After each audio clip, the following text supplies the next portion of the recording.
네,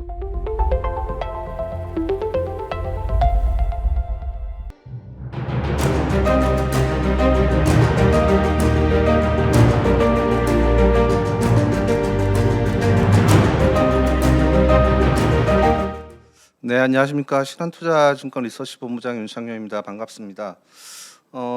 이제 하반기를 앞두고 글로벌 경제나 금융시장 환경에 대해서 오늘 좀 말씀을 드릴까 하는데요. 제가 말씀드릴 내용은 크게 세 가지입니다. 첫 번째로는 매크로 측면에서 화두가 되고 있는 건 결국 공급망 재구축이죠. 그다음에 마이크로 측면에서 화두가 되고 있는 건 4차 산업혁명을 주도하고 있는 AI 확산 사이클인데, 사실 이 두 가지를 다 아우르는 건 이제 국가자본주의일 것 같습니다. 그렇다 보니까는 국가자본주의라는 어떤 글로벌 경제 질서 재편이 시사하는 바에 대해서 첫 번째 말씀을 좀 드릴 거고요. 두 번째로는 한국이죠. 이재명 신정부가 들어오고 나서 생산적 금융 전환이라든가 아니면 자본시장 활성화를 위해서 지금 주력하고 있는데, 이를 바탕으로 드릴 수 있는 한국 경제에 대한 시사점에 대해서 좀 말씀을 드릴 겁니다. 그리고 세 번째로는 이 경제 환경을 바탕으로 결국 이제 자산 시장을 전망을 해야 되죠. 하반기 저희는 이제 자산 배분 전략을 어떻게 두고 있는지, 그리고 각 시장별로 외환 시장, 상품 시장, 주식 시장, 채권 시장 어떻게 전망하고 있는지 말씀을 드리고 끝을 맺도록 하겠습니다. 먼저 첫 번째 주제로 글로벌 경제 질서에 대해서 좀 말씀을 드리겠습니다. 우리 뭐 익히 잘 아시다시피 1980년대 중후반부터 2000년대 초중반까지만 하더라도 글로벌 경제는 신자유주의라는 경제 질서 속에서 살았습니다. 신자유주의는 자유무역과 그다음에 규제 완화로 대표가 되죠. 결국은 정부는 생산성이 상대적으로 떨어지는 곳이기 때문에 규제 완화를 통해서 이제 민간에 맡기자라는 거였습니다. 근데 이러한 신자유주의가 두 가지 부작용을 낳았죠. 실물 쪽에서는 결국 무역 불균형이라든가 공급망 의존성, 그다음에 선진국 같은 경우에는 제조 기반의 후퇴, 그리고 또 뭐 중국으로 대변되는 신흥국 같은 경우에는 지식재산권의 탈취, 이런 문제를 낳았다라고 보여지고요. 금융 쪽에서는 결국 이제 과도한 신용 팽창 문제를 낳았다라는 겁니다. 금융 규제 완화가 실물의 어떤 성장과 맞물려 가지고 저금리 기조하에서 대거 신용 팽창이 일어났고요. 특히나 미국의 달러 팽창은 미국의 어떤 기축통화국의 지위를 흔들었다라고 보시면 될 것 같습니다. 그래서 이런 신자유주의의 부작용이 2008년, 2009년 결국 금융위기로 도래왔고, 그다음에 국가의 어떤 채무위기로 번졌었다라는 겁니다. 그렇다 보니까 2010년대 들어서 결국 미국의 어떤 오바마 정부라든가 트럼프 일기 정부에서 이 문제를 해결해 보고자 무역 갈등이라든가 안보 갈등이라든가 아니면 지식재산권 갈등이라든가 다양한 문제를 일으켰었고요. 이러한 가운데 소위 말하는 어떤 국가자본주의라는 것들이 확산되고 있다라고 보시면 될 것 같습니다. 국가자본주의는 뭐냐는 건데요. 국가자본주의는 기본적으로 시장경제 질서를 바탕으로 생산수단이라든가 아니면은 산업정책, 금융 시스템에 있어서 국가가 직접적으로 소유를 하거나 통제를 하면서 자원 배분에 개입을 하는 경제 운영 체제다라고 보시면 될 것 같습니다. 실제로 왼쪽에 보시면 신자유주의하고 국가자본주의의 차이를 열거를 해놨죠. 신자유주의의 핵심 경제 원리는 자유효율성 경쟁입니다. 그리고 자원 배분의 핵심 이슈는 이윤 추구죠. 그리고 민간이 이제 주력이고 정부는 주로 이제 심판자 역할을 한다라는 겁니다. 근데 국가자본주의의 핵심 경제 원리는 더 이상 이제 효율성 경쟁 이런 것들이 아니라 안보, 주권, 공급망, 이런 것들이 이제 핵심 하드로 떠오르고 있고요. 장기 어떤 전략이라든가 정책 비전을 가지고 정부가 실제로 심판자 역할뿐만 아니라 시장의 어떤 플레이어로 등장을 한다라고 보시면 될 것 같습니다. 대표적으로 뭐 트럼프 1기 정부, 그다음에 바이든, 트럼프 2기 정부, 사실상 미국도 국가자본주의를 하고 있고, 중국은 대표적인 어떤 국가자본주의죠. 사실은 뭐 사회주의 국가다라고 보시면 될 것 같고요. 유럽도 최근에 좀 국가자본주의로 가고 있습니다. 물론 경제 공동체라는 한계는 있지만요. 한국도 이재명 정부가 들어와서 사실 뭐 윤석열 정부 때는 오히려 신자유주의에 가까웠었죠. 근데 이재명 신정부가 들어와서 진짜 성장이라는 어떤 비전 하에 산업 정책도 국가가 직접적으로 육성을 하고요. 그래서 ABCDEF라는 산업 정책을 내놨었고, 특히 금융이나 산업을 연계시키기 위해서 생산적 금융이라는 걸 하도록 꺼낸 상황입니다. 결국 가계의 어떤 집중된 부동산 쪽이라든가 예금의 자산을 자본시장으로 돌리자라는 거고요. 이렇게 하는 가운데 가계부채를 줄이고 정부가 좀 역할을 하겠다라고 보시면 될 것 같습니다. 그래서 너도나도 지금 대부분의 국가들이 국가자본주의라는 것들을 실제로 채택을 하고 있다라고 보시면 될 것 같습니다. 문제는 뭐냐? 너도나도 이제 국가자본주의, 정부가 시장의 주체로 등장을 하면서 경제를 끌고 가다 보니까 필연적으로 어떤 국가 간의 마찰, 안보 갈등, 그다음에 이런 국가 간의 마찰이 금융시장의 변동성을 야기할 수밖에 없다라고 보여지고, 앞으로는 어떤 정부 간 국가 간의 마찰이 금융시장에 있어서 중요한 핵심 이슈가 되지 않을까라고 판단을 하고 있습니다. 조금 더 나아가 보겠습니다. 미국으로 들어가 보면요. 지금 미국의 트럼프 정책이 하고 있는 국가 자본주의의 대표적인 수단은 뭐냐? 우리 익히 아시다시피 무역 불균형을 해소하기 위해서, 신자유주의 때 발생한 무역 불균형 문제를 해소하기 위해서 트럼프가 하고 있는 건 관세라든가 아니면 인위적인 달러 절하라고 보시면 될 것 같습니다. 그리고 신자유주의에서 부채가 워낙 많이 팽창을 했죠. 가계부채가 이제 정부 부채로 넘어갔는데, 이 정부 부채가 결국 막대한 달러 부채가 미국의 달러라는 어떤 기축통화국의 지위를 흔들 수 있다 보니까 이 정부 부채도 좀 줄여야 된다라는 겁니다. 그래서 이 정부 부채는 어떻게 줄일 거냐? 소위 말하는 금융 억압을 통해서 해결을 하겠다라는 거죠. 부채를 줄일 수 있는 방법은 일시적으로 부채를 배제라고 할 수 있지만 기축통화국이 그럴 수는 없는 거고요. 그렇다고 해서 이제 긴축을 통해 갖고 할 거냐? 결국 긴축을 하게 되면 정부 지출을 줄이고 세수를 더 늘어드려야 되는데, 이러면 이제 성장이 위협받게 되고요. 그렇게 되면 나중에 또 세수가 안 들어오는 어떤 부채 축소와 성장의 악순환에 들어갈 수 있기 때문에, 미국은 인위적으로 인플레이션을 어느 정도 용인을 한다. 그래서 명목 성장률을 띄우고 금리는 상대적으로 묶어가지고 이런 금융 억압을 통해서 부채 문제를 해결을 하겠다라고 하고 있습니다. 근데 이런 정책의 이제 부작용이 뭐냐면요. 일단은 실물 부분에서는 결국 관세라든가 인위적으로 약달러를 하게 되면 미국에 대해 수입 물가가 올라가게 되고요.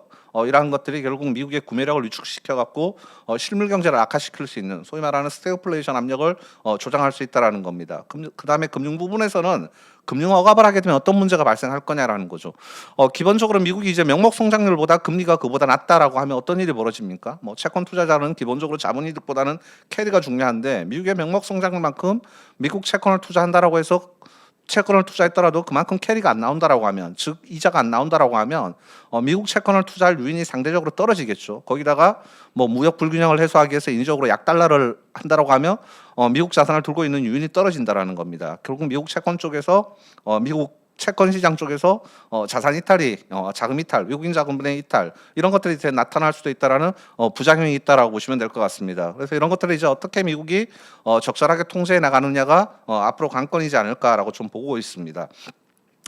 먼저 구체적인 어떤 정책들을 조금 더 살펴보면요. 관세는 이제 어떻게 하고 있느냐? 아시다시피 올해 4월 달부터, 아니 작년 4월 달부터죠. 미국이 이제 보편 관세라든가 이런 것들을 통해서 이제 공격적으로 가고 있는데, 아시다시피 미국의 국제비상경제권한법이라든가 아니면 무역법 122조 이런 것들이 최근에 미국의 법원에서 제동이 걸린 상황입니다. 위헌 판결을 받은 상황이고요. 그렇다 보니까 지금 무역확장법 232조, 자동차 철강 이런 것들을 통해 갖고 지금 관세를 부과를 하고 있습니다. 그렇다 보니까 당초 작년에 4월 달에 계획했던 거에 비해서는 지금 미국의 실질적인 관세율, 실효 관세율은 많이 떨어져 있다라고 보시면 될 것 같고, 이런 미국의 관세 정책이 미국 제조업을 살리고 있느냐? 아직은 잘 모르겠습니다. 근데 이제 분명한 건 미국의 수입액이 많이 늘어나면서 관세 수입이 증가하고 있는 건 분명하다라고 보시면 될 것 같습니다.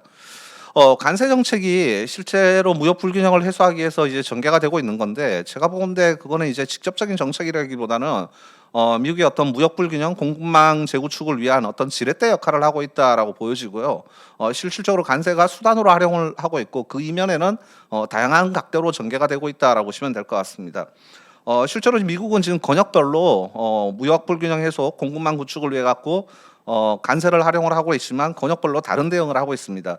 일단 중국 같은 경우에 트럼프 일기 때는 중국을 타겟으로 했죠. 근데 중국을 타겟으로 고관세 정책을 했더니만 중국이 동남아라든가 멕시코 아니면 캐나다 이런 쪽으로 이제 생산 기지를 이전했다라는 겁니다. 그렇다 보니까 대중국 무역 적자는 좀 줄어들었지만 미국 입장에서 근데 오히려 베트남이나 캐나다, 동남아 이런 쪽으로는 멕시코 이런 쪽으로 무역 적자 규모가 더 확대되면서 전체 무역 적자는 미국이 줄지 않았다라는 겁니다. 그렇다 보니까 사실 보편적 관세 얘기를 꺼냈었었는데, 지금 이제 미국이 중국하고 하고 있는 건 뭐냐? 중국도 사실은 미국의 관세 정책에 대해서 방어박이 있다라는 겁니다. 대표적으로 뭐냐? 전 세계 히토류를 80%를 지금 중국이 생산하고 있기 때문에 실제로 반도체라든가 2차 전지 이런 쪽에 히토류가 없이는 안 돌아가는 상황이다 보니까 이게 이제 중국의 방어 기제 역할로 하고 있다라고 보시면 될 것 같고요. 미국이 공급망을 재구축한다라고 해서 저부가치 제조업을 만들 수는 없습니다. 이건 여전히 중국에 의존을 하고 있고, 여기에 대규모 관세를 떼게 되면 오히려 미국의 수입 물가가 올라가서 미국의 구매력을 악화시킬 수 있기 때문에 때문에 중국하고도 이제 속도 조절을 하고는 있다라는 겁니다. 다만 이제 중국을 공급망에서 배제시키려는 노력은 계속적으로 하고 있다라고 보시면 될 것 같습니다. 동남아 저부가 제조, 베트남을 비롯해서 뭐 미얀마, 캄보디아, 태국, 뭐 심지어 이제 인도까지인데요. 이런 쪽은 사실 중국 자본들이 굉장히 많이 내려갔죠. 그래서 중국의 어떤 연가 제조업을 상당 부분 담당을 하고 있는데 미국 입장에서는 여기가 이제 중국의 발 아래 놓이는 것도 좀 불편하다라는 겁니다. 동남아 저부가 제조업은 미국이 가져오고 싶어하는 게 어디냐? 결국 중남미의 니어쇼링 전략이지 않을까라고 보여집니다. 미국의 인건비가 1인당 GDP가 8만 불, 9만 불에 육박을 하기 때문에 실제로 이런 것들을 미국에 가져갈 수는 없고요. 중남미에 니어쇼링을 하고 싶다라는 거죠. 여기에 가져가게 되면 어떤 문제가 해결이 되느냐? 뭐 아시다시피 지금 트럼프가 이민자 유입을 차단을 하고 있습니다. 미국은 민주당과 공화당 양당 국가인데 장기적으로 선거를 하게 되면 민주당이 이길 공산이 커진다라는 거죠. 왜냐하면 히스패닉 인구들이 계속적으로 유입되니까요. 그래서 트럼프가 여기를 지금 막고 있는데 보다 본질적인 정책은 중남미가 경제적으로 살게 해줘야 된다라는 겁니다.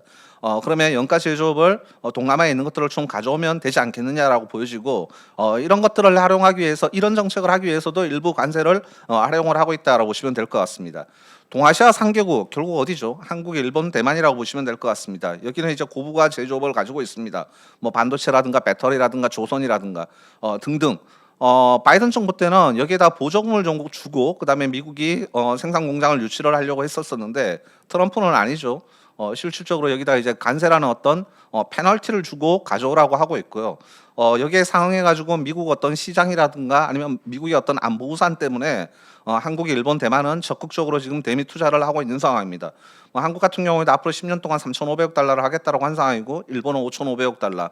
뭐 대만 같은 경우에 앞으로 반도체 공장 지을 때 자국의 50%, 미국의 50%를 짓겠다라고 하고 있고 뭐 트럼프 정부 내내 아마 동아시아 3개국한테는 우방이다라고 하면서 사실은 자기네들의 고부가 제조업을 육성하기 위해서 강도는 산업에 대한 어떤 강도, 무역에 대한 강도는 훨씬 더 높이지 않을까라고 보여집니다. 미국 입장에서는 EU 쪽에서도 연 무역 적자가 2천억 달러 이상 나고 있습니다. 실제로 EU 쪽에서 미국의 무역 적자가 많이 나는 국가는 독일하고 아일랜드라고 보시면 될 것 같습니다. 독일 쪽에서는 이제 자동차가 들어오고 있고요. 그다음에 아일랜드 쪽에서는 사실 뭐가 들어오고 있느냐? 미국의 빅파마들의 공장들이 다 아일랜드에 가 있습니다. 그렇다 보니까 의약품이나 이런 것과 관련된 무역 적자가 굉장하다라고 보시면 될 것 같습니다. 근데 여기다 이제 고관세를 때리게 되면 실제로 미국이 결국 자기네들의 빅파마 공장들의 어떤 CMO 공장들의 물건을 비싸게 사오는 꼴이기 때문에 의약품이나 이런 쪽에 대규모 관세를 도입하기는 어렵다라는 겁니다. 그럼에도 불구하고 EU하고 무역 갈등을 계속 일으키는 소지는 뭐냐면 EU가 글로벌 디지털세라는 걸 지금 도입하고 싶다라는 거죠. 미국의 플랫폼 기업들은 이 플랫폼의 지위를 바탕으로 글로벌리 어떤 플랫폼의 우위를 바탕으로 대규모 수익들을 올리고 있는데 실질적으로 해당 국가에서 세금을 안 내고 있다라는 겁니다. 그렇다 보니까 이제 프랑스나 독일이 미국의 플랫폼 기업들을 규제하기 위해서 디지털 기업들에 대해서 매출의 일정 부분에 세금을 걷겠다라고 하고 있고요. 트럼프 입장에서는 이게 이제 굉장히 불편하다라는 겁니다. 그렇다 보니까 미국하고 어떤 유럽의 어떤 부가치세의 차이 이런 것들을 통해 갖고 관세로 겁박을 하고 있고 글로벌 디지털세를 없애려고 하고 있다라고 보시면 될 것 같습니다. 그래서 뭐 실상은 관세처럼 보이지만 사실은 그 이면에는 관세는 지렛대 도구이고 실제로 권역별로는 다음 대응 전략을 하고 있다라고 보셔야 될 것 같습니다. 다음으로 인위적으로 환율 개입 가능성이 있느냐라는 건데요. 사실은 1980년대 지금 미국하고 중국의 문제였지만 과거에는 미국하고 일본하고 독일의 문제였습니다. 당시에 이제 독일이나 일본 쪽에서 대규모 미국의 무역 적자가 발생하고 무역 불균형 문제가 불거졌던 것들을 해결하기 위해서 당시에도 일부 관세 정책을 했지만 사실은 당시에는 플라자 합의를 통해서 결국 엔화나 마르크를 대폭 절상을 시키고 달러를 약세를 유도하는 정책을 폈었습니다. 이번에도 그렇게 할 거냐라는 건데요. 사실 아까 전에 말씀드린 대로 약달러가 미국의 구매력을 위축시키고 외국인들의 미국 자산 투매를 가져올 수 있기 때문에 대놓고 약달러 정책을 펼 가능성은 희박하지 않냐라고 판단을 하고 있습니다.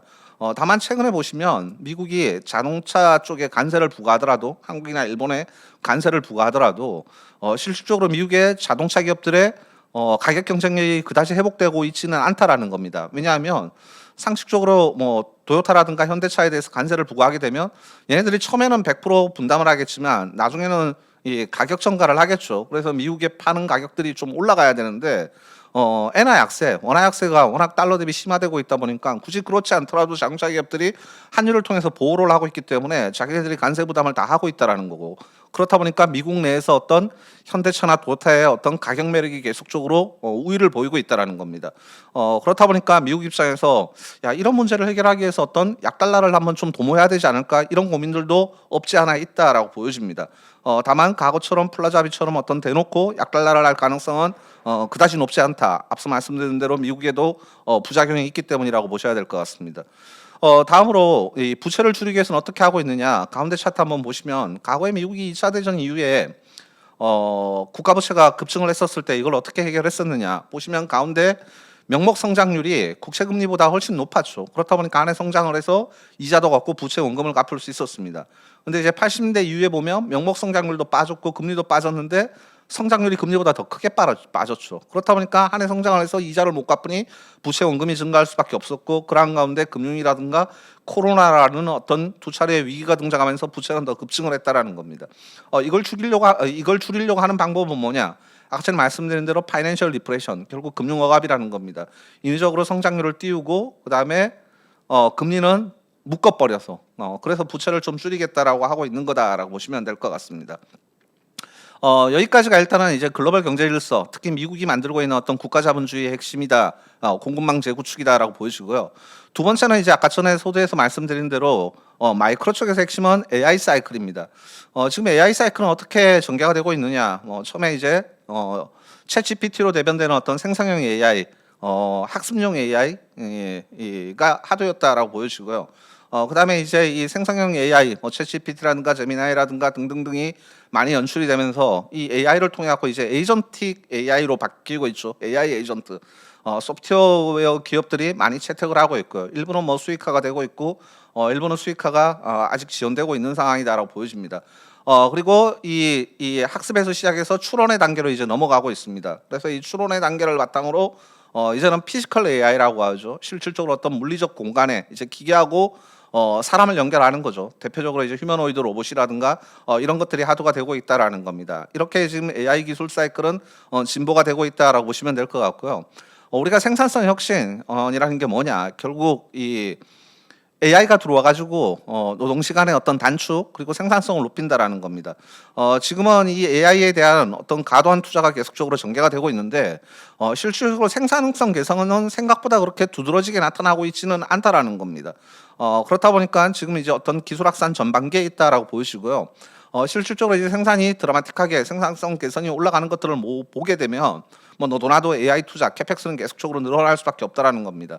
23년, 24년, 25년 초반까지가 아마 기술 확산의 전반기일 것 같고, 지금 기술 확산의 어떤 중반기가 시작되고 있습니다. 그래서 AI, 소위 말하는 하이퍼스케일러 기업들의 AI 캐펙스가 계속적으로 지금 전개가 되고 있는 상황이고요. 이를 바탕으로 결국 이제 물리적 사이클까지 들어오는 어떤 휴머노이드 산업이라든가 이런 것들까지 이제 들어오는 게 기술 확산의 후반기지 않을까라고 판단을 하고 있습니다.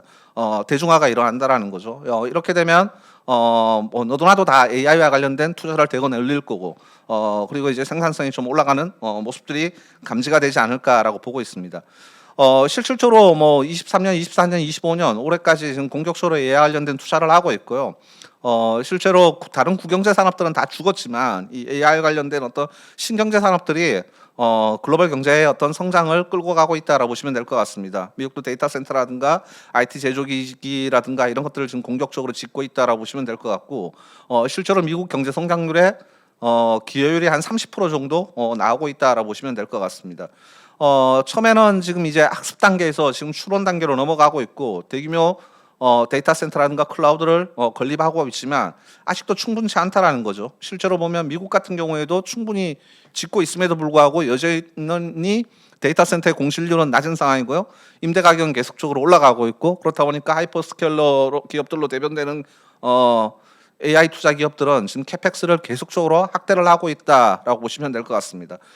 뿐만 아니라 뭐 상대적으로 뒤처졌던 뭐 유럽이라든가 아니면 일본이라든가 한국이라든가 심지어 중동이라든가 이런 쪽에서도 이제 국가 단위, 뭐 사실상 국가 자본주의죠. 국가 단위로 AI 투자를 해야 된다라는 겁니다. 기술 혁신이 워낙 빨리 일어나고 있기 때문에 국가 단위로 투자를 하지 않으면 실질적으로 따라가기가 쉽지 않다. 앞으로 영원히 도태될 수 있다라는 겁니다. 그래서 이런 식으로 지금 공격적으로 투자가 일어나고 있는 상황이다라고 보시면 될 것 같습니다.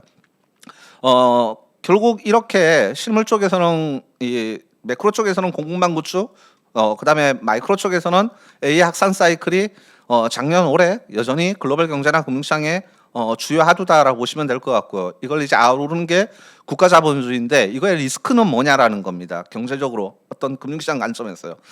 제가 아까 전에 서두에서 말씀드렸지만 결국 가장 큰 실물 쪽에서 리스크는 인플레이션 위험이지 않을까라고 보이십니다. 국가 자본주의라는 게 결국 국가 간의 마찰, 뭐 최근에 불거졌었던 미국하고 유럽 간의 중동 간의 전쟁 이런 것들도 다 국가 자본주의 때문에 일어나는 어떤 공급망 재구축 과정에서 일어나는 안보 갈등이다라고 보여지고요.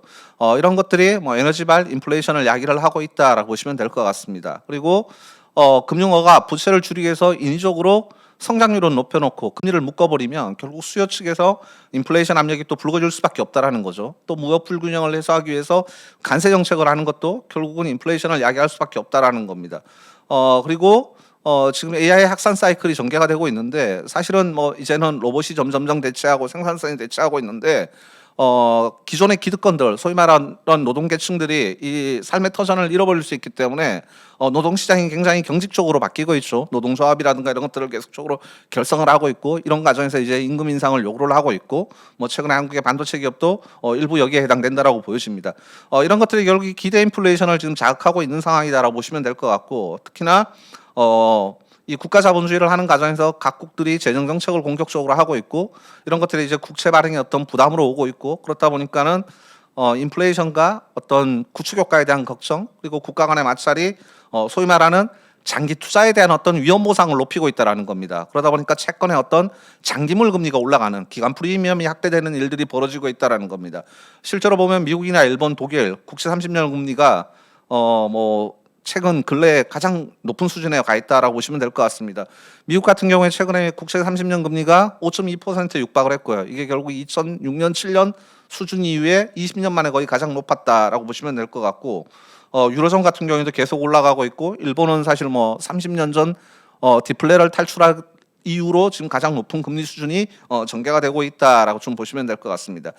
이게 이제 실물 쪽에서는 가장 큰 리스크지 않을까라고 보여집니다. 그 가운데 올해 불거졌었던 미국하고 어떤 중동 간의 전쟁 과정에서 공급 충격까지도 불거졌고 이게 이제 유가를 계속적으로 자극하고 있는 상황이다라는 겁니다. 최근에 미국하고 중동이 이제 종전을 하겠다라고 하면서 유가가 좀 빠질 조짐을 보이고는 있지만 이미 걸프전 생산국들이 일부 차질을 보이고 있고 이런 상황이다 보니까 빠지더라도 굉장히 더디게 빠질 가능성이 높지 않을까라고 보여집니다. 두 번째로는 AI 이제 캐펙스 관련된 지금 투자를 공격적으로 하고 있는데 문제는 뭐냐? 모든 기업들이 투자를 해가지고 원활하게 캐시플로우를 만들고 이 돈을 벌어서 캐시플로우를 만들고 이러면 되는데 문제는 그렇지 않다라는 거죠. AI 기술이 워낙 빠르게 전개되고 있다 보니까 지금 투자를 해야 되는 건 맞습니다. 안 죽으려면요. 근데 일부 기업들은 분명히 자기네들의 어떤 수익 창출, 캐시플로우를 통해서 투자를 하고 있지만 일부 기업들은 아직 그렇지 않다라는 겁니다. 그렇다 보니까 상당 부분 부채를 통해 갖고 자금을 조달할 수밖에 없는 상황이 전개가 되고 있고 또 뭐 AI 순환 투자라고 하죠. 결국 엔비디아가 자기 앞단에 있는 오픈 AI라든가 이런 애들이 투자를 하는 데 있어서 자금을 지원을 해주고 얘네들이 다시 엔비디아 물건을 사가고 이런 일들이 지금 벌어지고 있다라는 겁니다. 그래서 AI 캐펙스가 너무 과도하지 않느냐, 버블이지 않느냐 이런 얘기들도 전개가 되고 있습니다. 물론 아마 나중에 종국에는 버블일 가능성이 분명히 있습니다. 지금 가행 투자를 분명히 하고 있기도 있을 수도 있다라는 겁니다. 뭐 지금 당장은 아닐 수도 있겠지만요. 근데 이제 그 가행 투자 문제는 나중에 이걸 이제 얼마나 수익화해 가지고 하느냐가 이제 관건일 겁니다. 근데 그 시기가 아마 뭐 한 2년 후, 3년 후에 분명히 도래할 거고 일부 기업들은 이 투자했던 것들을 수익화 못하게 되면은 결국 이제 망할 수밖에 없지만 지금은 망하지 않으려고 그러려면 일단 투자를 할 수밖에 없는 국면이다. 여전히 수익화가 안 되더라도 자금 조달을 통해서라도 해야 된다라는 겁니다. 근데 이제 문제는 뭐냐? 인플레이션 리스크가 불거지고 이런 것들이 이제 금리를 띄우다 보니까 점점점 수익화가 되지 못하는 기업들 같은 경우에 재무 건전성의 문제를 야기할 수 있다라는 거죠. 그게 이제 올해 불거졌었던 대표적으로 사모신용 이슈라고 보시면 될 것 같습니다. 사모신용이라는 게 뭐냐? 결국 시장의 어떤 이 사모 쪽에 돈들을 모아가지고 운용사들이 결국은 기업들한테 이제 대출을 해주는데 결국 이제 대출이다 보니까 어떤 것들을 담아야 되느냐. 소위 말하는 AI 에이전트 기업들, 캐시플로우가 따박따박 나오는 기업들을 주로 타겟으로 대출을 해줄 수밖에 없겠죠. 근데 문제는 뭐냐면 여기에 이제 캐시플로우가 막히다 보니까 이게 이제 한매로 이어지고 뭐 부실 얘기가 불거지고 있다라고 보여집니다. 투자를 계속하고 있는데 수익화가 일부 더딘 상황이다라고 보여지고요. 그런 가운데 이제 금리가 올라가니까 이런 문제들을 야기하고 있다라고 보셔야 될 것 같고, 이런 것들을 계속적으로 하반기에도 관찰해야 되지 않을까라고 보고 있습니다. 결국 정리드리면 글로벌 경제는 가구 신자유주의 때는 뭐 소비가 좋다, 아니면은 뭐 재고가 어떻다, 생산이 어떻다, 이런 과정에서 어떤 경기 순응적인 정책이 만드는 비즈니스 사이클에 좀 주목을 했다라고 보여지는데, 국가 자본주의에서는 이게 아니라는 거죠. 지금 생산성 개선을 위해서 민간뿐만 아니라 정부가 어떤 투자의 주체로 등장을 하고 있기 때문에 실제로 이 투자가 소기의 생산성 개선을 장기적으로 나을 거냐, 이런 것들이 앞으로 이제 관건이다라고 보여지고요. 생산성 개선이 되는 과정에서 결국 장기적으로 이제 수요 공급 곡선 쪽에서 공급 곡선의 오른쪽 이동이 나타나 가지고 성장도 하고 물가가 안정이 돼야 되는데, 지금은 당장 공급 곡선의 어떤 생산성 개선 이선보다는 공격적인 투자 때문에 수요 곡선의 오른쪽 이동이 일어나고 있죠. 그렇다 보니까 성장도 나오지만 그 반대급부로 물가도 올라가다 보니까 지금 생산성 개선이냐 아니면은 물가 상승이냐, 이런 시속 게임이 전개가 되고 있고, 이런 것들이 올해 하반기 내년까지도 하두지 않을까라고 판단을 하고 있습니다. 그래서 생산성 개선과 인플레이션 간의 어떤 시속 게임이 여전히 하반기에도 중요한 변수다라고 생각을 합니다. 국가별로 봤었을 때는 결국 AI를 빨리 하고 있는, AI를 선도하는 기업들이 지금 앞서 나가고 있다. 생산성 개선이 먼저 나타나고 이런 국가들이 이제 성장률이 더 드라마틱하게 올라갈 가능성이 높고, 당장은 물가 문제도 좀 더 먼저 봉착할 가능성이 높다라는 거죠. 그 대표적인 국가가 이제 미국이다라고 보여지고요. 미국은 계속적으로 지금 2%대 성장률을 구가를 하고 있고요. 거기다 올해는 중동하고의 어떤 갈등 때문에 에너지 가격이 올라갔고, 미국의 에너지 가격은 민영화가 돼 있기 때문에 같이 물가를 끌어올릴 수밖에 없죠. 그렇다 보니까 이제 물가는 3%대까지 올라와 있는 상황이고, 그래서 이 생산성 개선이냐 물가냐라는 어떤 시속 게임이 전개가 되고 있다라고 보여지고요. 중국은 그동안 이제 5% 성장률을 구가를 하다가 이제는 4%대로 둔화될 수밖에 없겠죠. 기본적으로 중국도 인구 증가율이 정체가 되는 상황이다라고 보여지고요. 다만 이제 중국도 이제 국경제는 공급가잉이고 여기는 디플레를 수출을 하고 있고 신경제로의 어떤 전환을 계속하고 있다라고 보여지고요. 중국의 물가는 공급가잉, 국경제 공급가잉 때문에 사실상 디플레 위협을 받았었는데 이 문제들이 조금씩은 완화될 거다라고 보고 있습니다. 유로존 같은 경우에는 상대적으로 AI에 대해서 어떤 투자가 지연이 됐죠. 그렇다 보니까는 성장률은 정체되어 있고요. 반면에 이제 에너지 가격 때문에 물가는 좀 올라가고 있는 상황이다라고 보여지고, 일본은 이제는 디플레에서 탈출을 했다라고 얘기하는 게 맞지 않을까라고 보고 있습니다. 물가 상승률은 계속적으로 중앙은행의 목표 물가인 2%를 넘고 있고, 그렇다 보니까 계속적으로 어떤 통화 긴축 압력에 직면한 상황이고요. 뭐 성장률도 과거보다는 양호하게 나오고 있다라고 보시면 될 것 같습니다. 지금까지는 이제 글로벌 경제에 대해서 말씀을 드렸습니다. 결국 글로벌 경제를 요약하면 앞으로 세계 경제는 신자유주의 때는 고성장, 저물가가 만들어내는 어떤 저금리 시대였다라고 보여지는데, 지금은 중성장, 국경제는 공급가잉이지만 AI로 대변되는 신경제의 어떤 공격적인 투자 때문에 성장률은 세계 경제 성장률은 3%대가 계속 나올 것 같다라고 판단을 하고 있고요. 그러한 가운데 어떤 이 국가 자본주의라든가 그다음에 신성장이 만들어내는 것들이 어떤 물가를 일정 부분 아직은 위협을 하고 있기 때문에 중물가로 대변이 될 것 같고요. 결국 중성장과 중물가는 과거보다는 금리 수준을 좀 높일 수밖에 없는 어떤 중금리 시대를 연출하지 않을까라고 판단을 하고 있습니다. 다음으로는 한국에 대해서 좀 말씀을 드려보겠습니다. 왜 이재명 정부에서 생산적 금융이라는 것들을 하도록 꺼냈느냐? 심플하죠. 한국은 잠재 성장률이 계속적으로 떨어지고 있습니다. 인구 증가율 낮아지고 있고요. 자본 투입, 이 땅에서 투자도 잘 안 되고 있고요. 심지어 최근에는 총요소 생산성 증가율까지 정체가 되고 있다는 겁니다. 뿐만 아니라 한국이 주로 이 가계 유동성이 부동산 예금, 담보를 중심으로 머물러 있다 보니까 실제로 자본시장으로 유동성이 안 유입되고 있고, 그렇다 보니까 어떤 소위 말하는 어떤 국영제 기업들, 담보 중심의 기업들에만 돈이 전개가 되고 있고, 소위 말하는 R&D를 바탕으로 하는 어떤 신경제 기업들로는 자금이 제대로 못 들어가더라는 거죠. 그래서 이런 문제를 좀 해결을 하기 위해서 생산적 금융을 하도록 권했다라는 겁니다. 그래서 생산적 금융, 결국 가계 금융이 아니라 기업 금융을 키우고, 기업 금융을 키우려면 자본시장이 활성화돼야 되고, 이를 바탕으로 잠재 성장률을 제거하고 자본시장을 키워서 자영업자들이 근로소득을 통해서가 아니라 미래의 어떤 배당이라든가 아니면 자본이득을 통해 가지고 가계소득을 증가시키고 그게 이제 미래의 어떤 이 노후의 어떤 소득의 기반이 되고 이런 식으로 지금 끌고 가보겠다라고 하는 게 생산적 금융이다라고 보시면 될 것 같습니다. 사실 한국은 추격형 아니면은 소규모 개발 경제 국가이기 때문에 과거에도 정부가 시장에 개입을 할 수밖에 없었습니다. 근데 과거에 한국의 어떤 성장 모델은 국가자본주의 1.0이라고 저희가 칭하고 있는데 추격형 모델이 핵심이었었죠. 결국 어떤 제조업들이 글로벌리 가서 살아날라 그러려면 한국은 자원을 다 해외에서 가져오고 오는 상황이기 때문에 여기를 국가가 일정 부분 분담을 해줘야 된다라는 거였습니다.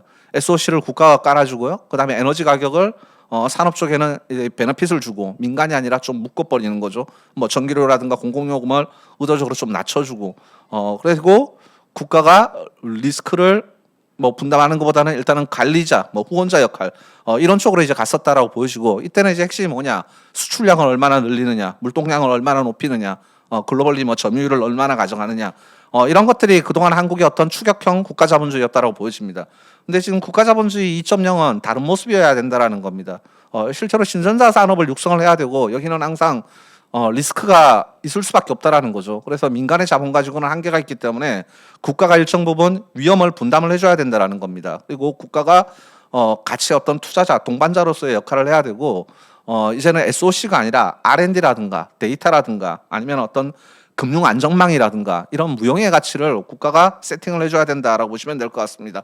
성공 지표도 단순히 어떤 양이 아니라 이제는 뭐 유니콘 기업수 아니면 지식재산권, 기술 이전, 그다음에 어떤 리스크 기업에 대해서 투자를 국가가 같이 하고 나서 얼마나 자본을 회수를 하느냐 이런 것들이 이제 관건이지 않을까라고 판단을 하고 있고 유형의 시대가 아니라 무형의 시대, 무형의 자본을 얼마나 갖출 수 있게끔 해주느냐가 관건이지 않을까라고 판단을 하고 있습니다. 실제로 최근에 뭐 한국의 박근혜 정부, 문재인 정부, 윤석열 정부, 이재명 정부 넘어오면서 뭐 사실은 이런 정책들을 안 해친 건 아닙니다. 박근혜 정부 때도 창조경제라는 걸 외쳤었고요. 문재인 정부 때도 혁신성장, 뭐 한국판 뉴딜을 외쳤었습니다.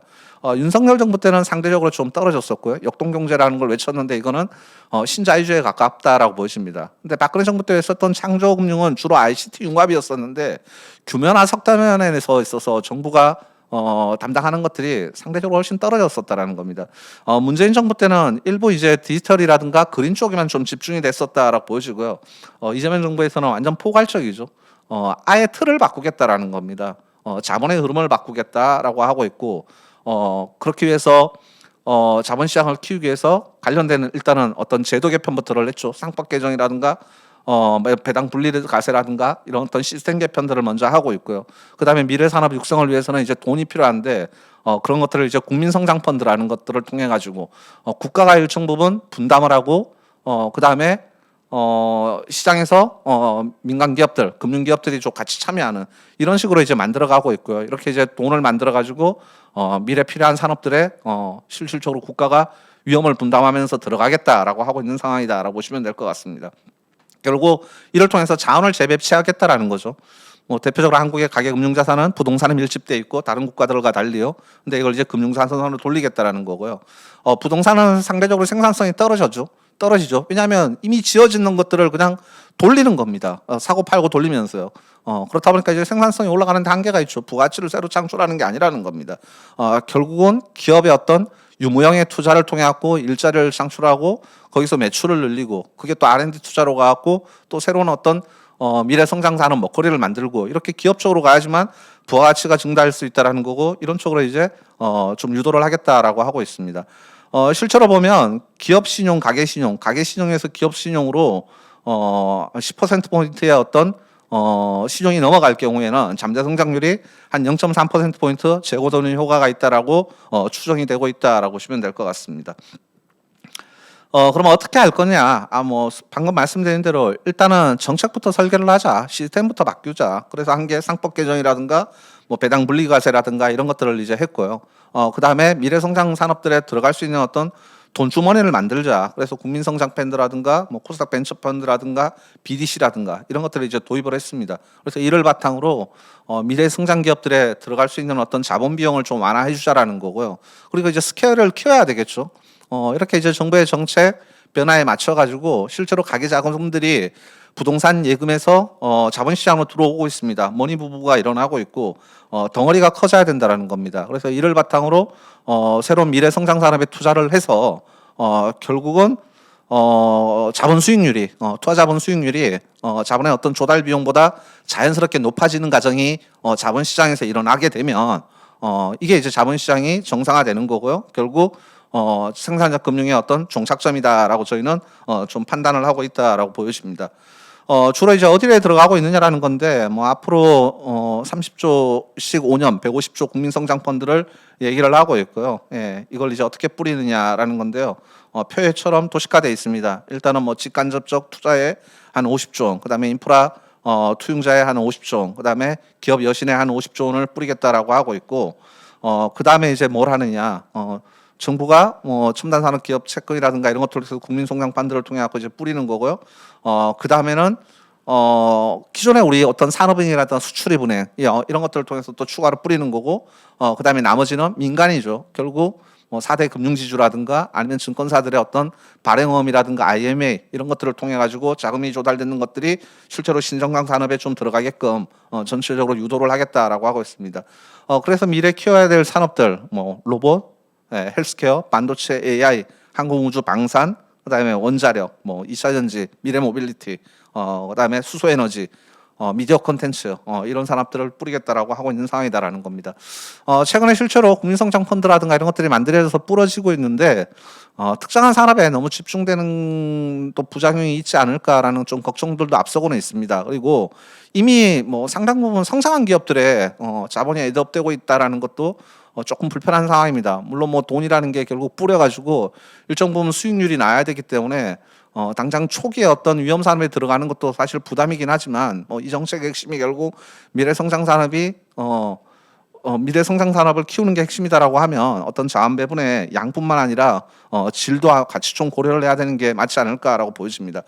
이를 통해서 한국은 뭘 해야 되느냐라는 건데 결국 뭐 한국은 소규모 개방 경제, 원자재를 가져와서 여기서 만들어 갖고 팔거나 아니면 생산 기지를 뭐 시장에 둬가지고 해외 쪽에 투자를 해갖고 거기서 이제 팔거나 이렇게 해야 되는데 이러려면 결국 한국의 관건은 기술 수준이라고 보여집니다. 근데 한국이 미국, 중국, 일본하고 한번 비교를 해보면 미국 기술 수준을 0으로 놓았을 때 한국, 중국, 일본이 미국보다 잘하는 건 2차 전지 정도라는 겁니다. 다른 쪽은 한국이 상대적으로 떨어진다라는 거죠. 물론 한국이 반도체 더 잘하는 거 아니냐? 맞습니다. 뭐 반도체 잘하고는 있는데 메모리 반도체를 잘하고 있는데 근데 아시다시피 뭐 파운드리를 우리가 잘하는 것도 아니고 반도체 설계단 엔비디아는 훨씬 더 잘하고 있다라는 겁니다. 그래서 기존의 어떤 제조뿐만 아니라 설계 이런 쪽으로 대해 경쟁력을 높여야 된다라는 거고요.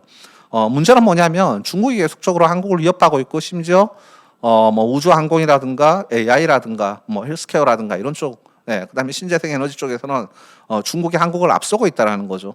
다행스럽게도 지금 뭐 트럼프 정부에서 중국을 공급망에서 배제시키겠다라고 하고 있다 보니까 한국, 대만, 일본을 선택을 하고 있고 이 과정에서 한국이 지금 굉장한 수혜를 보고 있는데 단순히 여기서 돈을만 벌어서는 안 되고요. 이를 바탕으로 이제 뭘 해야 되느냐? 결국 기술 경쟁력을 높여가야 된다라는 겁니다. 뭐 한국의 수출 점유율이 한때는 전 세계에서 GDP가 2%가 안 되지만 3%가 넘었던 국가인데 2% 중반까지 떨어졌다가 최근에 반도체를 바탕으로 올라오고 있는데 미국 같은 경우에 대중 수출 점유율은 계속적으로 떨어지고 있지만 중국 같은 경우에는 대미 수출 점유율은 떨어지고 있지만 사실 미국 이해 시장에서는 중국의 점유율은 계속적으로 올라가고 있다라는 거죠. 한국이 미국의 수혜를 보고 있지만 이것만 가지고는 안 된다라는 겁니다. 결국 다른 쪽에서 이제 중국한테 뺏기고 있는데 이런 쪽 같은 경우에도 앞으로 가져가려 그러려면 결국 기술이 살 길이고 지금의 어떤 반도체에서 오는 어떤 수혜 이런 것들과 정부의 어떤 자금들이 맞물려 가지고 이 나라에서 어떤 마더 팩토링 어떤 밸류체인에 이제 문어발식으로 뿌리는 게 아니라 수직 계열화를 하거나 그다음에 한국이 상대적으로 비싼 어떤 인건비 문제를 로봇이라든가 기술 자동화를 통해 가지고 결국 월가 잠감을 하는 이런 쪽으로 이제 전개가 돼야 되지 않을까라고 판단을 하고 있습니다. 이렇게 하려고 그러려면 정부가 규제를 가감하게 타파하는 규제 혁신도 필요하지 않을까라고 보여집니다. 이게 이제 이재명 정부가 그리는 어떤 생산적 금융의 밑그림이지 않을까라고 판단을 하고 있고요. 뭔가를 하고 있다라는 거, 안 하는 것보다는 뭔가를 하고 있고, 그리고 그 그림이 크게 나쁘지 않다라는 거. 실제로 미래지향적이고 반드시 가야 될 거라는 거에 대해서는 분명한 사실입니다. 근데 이제 이 과정에서 이걸 얼마나 이제 잘 효율적으로 끌고 가느냐라는 게 관건이지 않을까라고 보여지고, 일단 당장은 K자형 성장이라는 모습들이 나타나고 있죠. 반도체를 위시한 어떤 IT 산업들은 굉장한 성장을 하고 있지만 나머지 구경제들은 죽고 있다라는 겁니다. 그래서 정부가 해야 될 역할들은 이걸 또 적절하게 배분을 해야 되겠죠. 예. 자원의 재배분도 필요하다라는 건데요. 근데 너무 많이 성장의 과실을 분배적으로 이동시켜 버리고 당장 아직 성장을 더 해야 되는데 분배에만 초점을 맞추다 보면 오히려 또 문제가 생길 수도 있다라는 겁니다. 그래서 적절한 균형을 맞춰 나가는 게 관건이지 않을까라고 보여집니다. 한국 올해 경제 성장률 어떨 거냐라는 건데요. 작년에 우리나라 경제 성장률이 최근에 GDP가 상향 조정돼서 1.1%가 나왔었습니다. 근데 올해 우리나라 경제 성장률은 1분기 GDP에서 보셨다시피 QOQ로 1.8, YO로 3%대 중후반이 나왔습니다. 그렇다 보니까 반도체에서 오는 어떤 수출 호황이 성장을 끌어가고 있고요. 이게 이제 내수적으로 낙수 효과도 일어나고 있기 때문에 올해 한국 경제 성장률은 2% 중후반, 거의 후반, 뭐 잘하면 3자 숫자까지도 나오지 않을까라고 판단을 하고 있습니다. 한국의 물가는 어떨 거냐? 뭐 중동 경제 때문에 에너지 가격이 불편한 상황이고요. 거기다 최근에 원화 약세 때문에 수입 물가가 올라가고 있는 상황이죠. 뿐만 아니라 반도체에서 오는 어떤 호황이 내수 쪽으로 번지면서 수요축 물가 상승률도 높아지고 있기 때문에 한국의 물가 상승률은 올해 한 2% 중후반이 나올 수밖에 없지 않을까라고 판단을 하고 있습니다. 지금까지 말씀드렸던 어떤 경제 환경을 바탕으로 마지막으로 자산 시장에 대해서 말씀을 드리겠습니다. 자산 배분 우리가 전통적으로 주식 60, 채권 40 이런 포트폴리오를 많이 운영을 해왔죠. 근데 사실 이게 이제 과거에는 잘 맞아 떨어졌었는데 요즘은 잘 안 맞아 떨어집니다. 왜 그러느냐? 주식하고 어떤 채권 간의 대체 관계가 많이 약화됐기 때문이고, 그건 수요 공급 곡선에서 공급 곡선이 왔다 갔다 거리기 때문입니다. 예를 들어서 뭐냐? 수요 곡선이 왔다 갔다 거리면 수요가 좋아지면 성장도 나오고 물가는 올라가죠. 그러면 어떻게 해야 됩니까? 주식을 늘리고 물가 때문에 채권을 줄여야 되는 게 맞고요. 반면에 수요 곡선이 왼쪽으로 이동을 하게 되면 성장도 떨어지고 물가도 떨어집니다. 예, 그러면 주식을 낮추고 채권을 올리는 게 맞겠죠. 예, 그래서 이 주식하고 채권 간의 대체 관계가 있는데, 최근에는 공급축 충격 때문에 공급 곡선이 왼쪽으로 이동합니다. 지정학적 리스크 때문에요. 그러면 성장은 떨어지고 물가는 오히려 데려 올라갑니다. 그러면 어떻게 됩니까? 주식도 버려야 되고 채권도 버려야 되는 일이 벌어집니다. 반면에 AI가 이제 생산성 개선을 가져와가지고 장기적으로 공급 곡선을 오른쪽으로 이동을 시키게 되면 성장은 나오는데 물가가 안정이 될 수 있다라는 거죠. 그렇게 되면 주식하고 채권이 다 좋아질 수 있다라는 겁니다. 그래서 지금 전통적인 어떤 자산 배분이 맞지 않은데, 뭐 올해 들어서 주식하고 채권 간의 어떤 대체 관계는 조금씩 복원이 되고는 있습니다만, 앞으로도 저희는 전통적인 어떤 포트폴리오보다는 여전히 좀 성장에 좀 초점을 맞추자. 국가가 지금 성장에 목말라 있기 때문에, 그래서 국가 자본주의를 하고 있고 여기에 자원이 집중되고 있기 때문에 성장을 담보로 하는 어떤 주식을 코어 자산으로 유지를 하고 가자라고 저희는 판단을 하고 있고요. 이러한 가운데 뭐 나머지 자산들을 가지고 적절하게 어떤 리스크가 불거질 때 이를 누르는 어떤 능동적인 자산 배분이 필요하지 않을까라고 판단을 하고 있고, 이걸 저희는 바벨형 전략이다라고 좀 지칭을 하고 있습니다. 다음으로 각 시장으로 들어가면 먼저 외환 시장입니다. 뭐 앞서 말씀드린 대로 인위적으로 트럼프가 미국 제조업을 살리기 위해서 약달러를 유도하지 않겠느냐.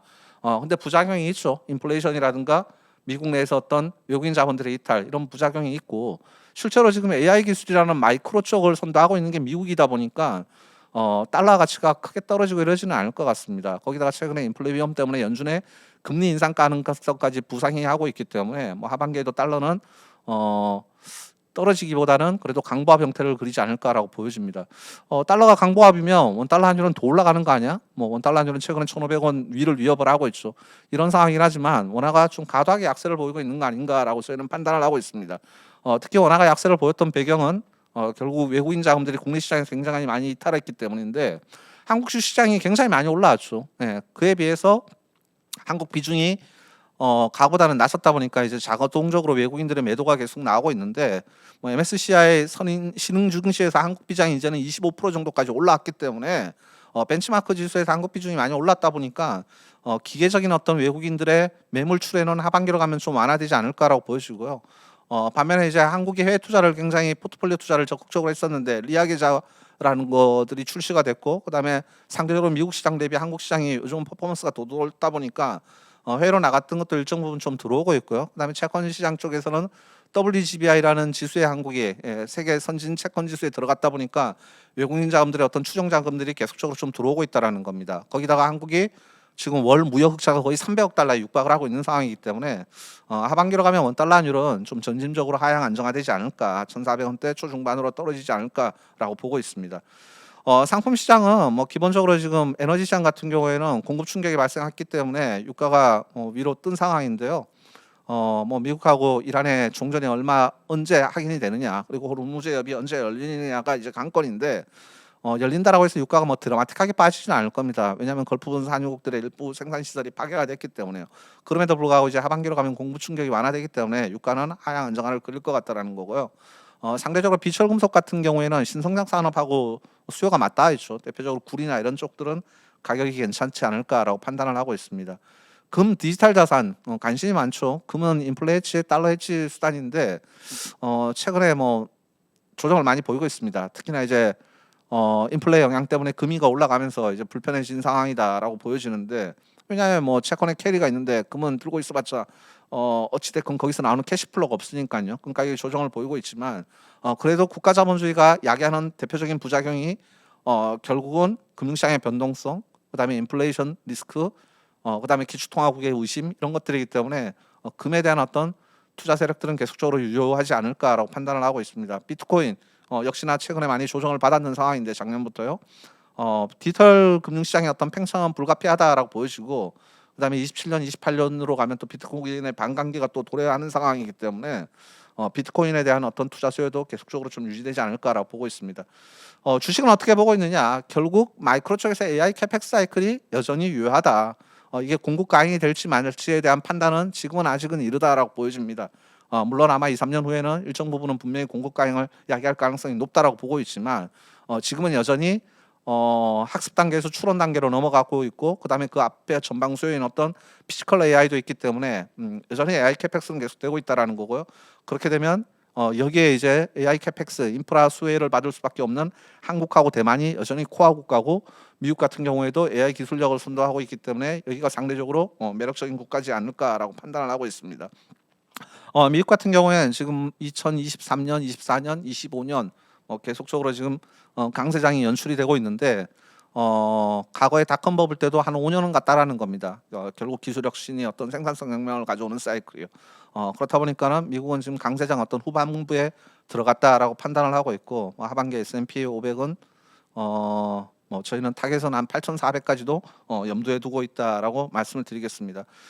중국 같은 경우에는 여전히 구경제의 어떤 공급 과잉이 있고 신경제로 지금 전환을 하고 있기 때문에 상대적으로 기술주의 심천 차이넥스트라든가 상해 가찬판, 중국판 나스닥이라고 하죠. 이런 쪽이 우위를 볼 수밖에 없다라고 보여집니다. 근데 이제 홍콩 항생테크 같은 경우도 기술주인데 여기는 상대적으로 왜 더디냐? 여기에 있는 기업들은 주로 기술 플랫폼 기업들이죠. 그렇다 보니까 상대적으로 플랫폼 기업들은 미국보다 좀 뒤처지고 이런 상황이다 보니까 상대적으로 좀 부진하다라고 보여지는데, 미국이 어찌됐건 고가형 모델 오픈 AI라든가 이런 것들이 이제 선도를 하고 있지만 중국도 저가형 모델에 있어서 AI 가성비는 계속적으로 내고 있는 상황이기 때문에 이런 쪽을 중심으로 중국도 우위를 좀 보이지 않을까라고 판단을 하고 있습니다. 한국은 어떨 거냐? 뭐 코스피가 거의 9,000포인트를 목전에 뒀다가 최근에 중동 간의 어떤 갈등, 그다음에 연준의 금리 인상 가능성, 일부 반도체 쪽으로 어떤 강하게 쏠린 부담 이런 것들 때문에 시장이 좀 조정을 받은 모습인데요. 우리나라 올해 순이익 전망이 뭐 코스피 기준으로 지금 700조가 넘어서 있는 상황입니다.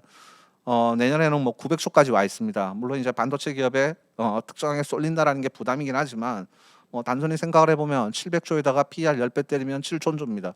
지금 코스피가 뭐 6,500조 정도고요. 그다음에 내년에 900조에다가 또 PER 10배 때리면 9천조입니다. 뭐 이렇게 계산을 하면 사실 코스피 10,000포인트라는 게 불가능한 영역은 아니다라고 보여지는데요. 다만 IT 반도체는 여전히 좀 싼 상황이지만 나머지 시장은, 나머지 섹터들은 비싸져 있는 것도 분명히 맞다라는 겁니다. 그래서 한국 시장이 뭐 10,000포인트를 넘으려고 그러려면 기본적으로 지금 가계 머니 무브가 일어나고 있고 외국인들의 매도세가 좀 둔화되어야 될 것 같다라고 판단을 하고 있고요.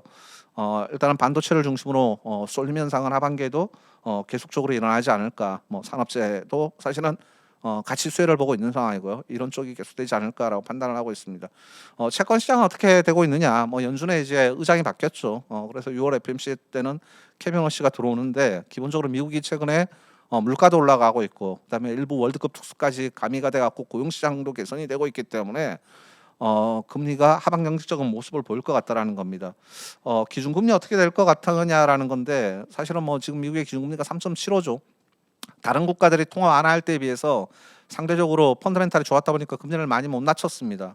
그리고 여전히 기준금리는 중립금리 위에 있다라고 하다 보니까 기준금리를 굉장히 여기서 공격적으로 올릴 거냐? 지금 물가 올라가는 게 수요 요인보다는 공급 요인이 크기 때문에 미국하고 중동 간의 마찰이 좀 완화되게 되면 다시 물가는 좀 안정을 보일 수 있지 않을까라고 판단을 하고 있고 그리고 앞서 말씀드린 대로 미국이 금융 억압을 하기 위해서 부채를 조정을 하기 위해서 인위적으로 인플레를 좀 용인을 하고 성장률은 띄우고 금리를 묶어버리기 때문에 하반기 기준금리를 올릴지에 대해서는 좀 퀘션 마크는 있다라고 판단을 하고 있습니다. 다만 이 어떤 공급 요인 때문에 불거지는 불편함이 계속 된다라고 하면 연준은 계속적으로 위를 가리켜야 된다라고 시장은 계속 배팅을 할 거다 보니까 시장 금리는 쉽사리 떨어지기는 어려울 것 같다. 좀 하반 경직적인 모습을 보일 것 같다라고 보고 있습니다.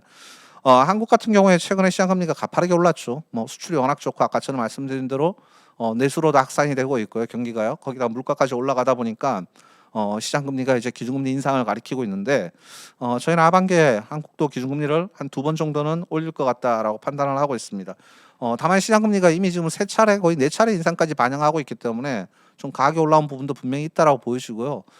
시장 금리를 좀 안정시킬 수 있는 요인들이 뭐가 있겠느냐? 최근에 반도체 기업들이 워낙 잉여금이 많은 상황입니다. 물론 미래 캐시플로, 미래 캐펙스를 투자를 해야 되겠지만 당장 거기까지 시차가 있고 그러면 이 현금을 가만히 가지고 있는 건 바보 같은 짓이죠. 이자만큼 손해니까요. 그래서 전자나 SK 하이닉스가 지금 채권 시장에 좀 유입되고 있는 것도 긍정적이고 그다음에 반도체 부분을 통해 갖고 오는 어떤 초과 법인세, 그다음에 증권거래세 증가, 그다음에 일부 부동산 세금도 좀 바꾸게 되면 올라가고 이러다 보니까 한국이 전체적으로 세수 잉여금이 굉장히 많이 늘어날 거기 때문에 적자 국채 발행 부담이 좀 줄어들고 있다라는 거고요. 그다음에 연기금을 비롯한 어떤 자산 집행 기관들이 주식 자산이 워낙 많이 올랐다 보니까 지금부터 들어오는 어떤 인플로 자산이라든가 이런 것들은 좀 채권을 투자해야 되기 때문에 시장 금리가 여기서 또 올라가지는 않을 것 같다라고 판단을 하고 있지만 한국이 이제 기준금리 인상 사이클로 들어가는 상황이다 보니까 시장 금리가 크게 떨어지기도 만만치 않을 것 같다라고 보고 있습니다. 실제로 보면 최근 몇 년 동안 기업들이 발행했던 어떤 회사채 채권 금리보다 최근에 만기 도래하는 회사채 채권 금리보다 최근에 신규 발행하는 어떤 채권 금리가 더 높아지고 있다 보니까 기업들도 부담이 좀 커지고는 있습니다. 다만 어떤 크레딧 시장을 눌렀었던 어떤 PF 부실 문제라든가 이런 것들은 점진적으로 좀 축소되고 있는 상황이다라고 보여지고요. 그래서 전체적으로 채권 시장은 시장 금리가 좀 올라오기는 했지만 여기서 크게 더 올라가지는 않을 것 같다라고 보고 있고 신용 위험이 불거질 가능성도 그렇게 높지는 않다. 다만 K차형 성장이 계속되고 있기 때문에 어떤 신용 시장의 양극화는 계속되지 않을까라고 판단을 하고 있습니다. 지금까지 드렸던 말씀 한번 다시 정리를 해드리면 결국 매크로 쪽에서는 공급망 재구축, 마이크로 쪽에서는 AI 확산 사이클이 글로벌 경제의 하두이다라고 보고 있고요. 그거를 아우르는 핵심 이슈는 국가 자본주의다라고 보여집니다. 그리고 한국 역시나 지금 이재명 정부에서 국가 자본주의 수단으로 생산적 금융, 자본시장 활성화를 꺼내고 있다라고 보여집니다. 국가 자본주의가 가져오는 건 결국 어떤 국가 간의 마찰, 이런 것들이 인플레이션 리스크를 자결하고 금융시장의 변동성을 야기할 수 있고요. AI 캐펙 사이클 아직 끝나진 않았지만 치킨 게임을 하고 있지만 결국 아마 2, 3년 후에는 일부 수익화가 못 되는 어떤 공급가행 리스크가 분명히 불거지기도 할 거라는 겁니다. 그럼에도 불구하고 올해 하반기는 여전히 캐펙 사이클은 계속 될 것 같다라고 보고 있고 이를 바탕으로 세계 경제나 한국 경제나 중성장, 중물가, 중금리 시대에 들어가지 않을까라고 판단을 하고 있습니다. 이미 지금 그런 상황이고요. 그리고 주식하고 채권을 이제 6대4로 섞는 어떤 전통적인 포트폴리오 배분 전략보다는 성장의 중심인 어떤 주식을 코어로 가져가고 나머지를 능동적으로 대응하는 전략이 맞지 않을까라고 보고 있고 외환시장은 환율이 좀 과도하게 올라왔다. 하반기로 가면 좀 떨어진다라고 판단을 하고 있고 상품 가격은 점진적인 안정화, 상대적으로 비철 금속이 좀 좋지 않을까라고 보고 있습니다. 주식시장은 반도체를 중심으로 이익이 계속되는 건 하반기에도 당연한 결과일 거다. 거의 예측 가능한 결과일 거다라고 보여지고요. 가계 자금의 어떤 머니 무브와 외국인의 한국 시장 비중이 좀 많이 올랐기 때문에 이제는 매도세가 조금은 완화되지 않을까라고 보고 있고요. 이렇게 되면 뭐 코스피 9,000포인트대, 10,000포인트도 한번 트라이 가능하지 않을까라고 판단을 하고 있습니다. 채권 시장 같은 경우에는 최근에 통화 정책의 어떤 긴축 전환을 미국이나 한국이 공이 많이 반영을 했고 한국 같은 경우에는 더 많이 강하게 반영을 한 상황입니다. 물론 뭐 통화 긴축으로 전환하게 되면 기준금리 제정 수준이 어디일지는 모르겠지만 좀 강하게 반영한 상황이고 그다음에 뭐 한국 같은 경우에는 반도체 기업들의 잉여 자금이 채권 시장으로도 들어오고 세수 증가 때문에 적자 국채 발행 부담도 좀 줄어들고 있고 그다음에 연극임이나 자금 집행 기관들이 주식 비중이 워낙 올랐기 때문에 채권 쪽을 좀 집행을 해야 되는 이슈들도 있기 때문에 시장 금리의 상단은 좀 제어되지 않을까라고 판단을 하고 있습니다. 여기까지 저희가 보고 있는 하반기 전망입니다. 이상으로 발표를 마치겠습니다. 감사합니다.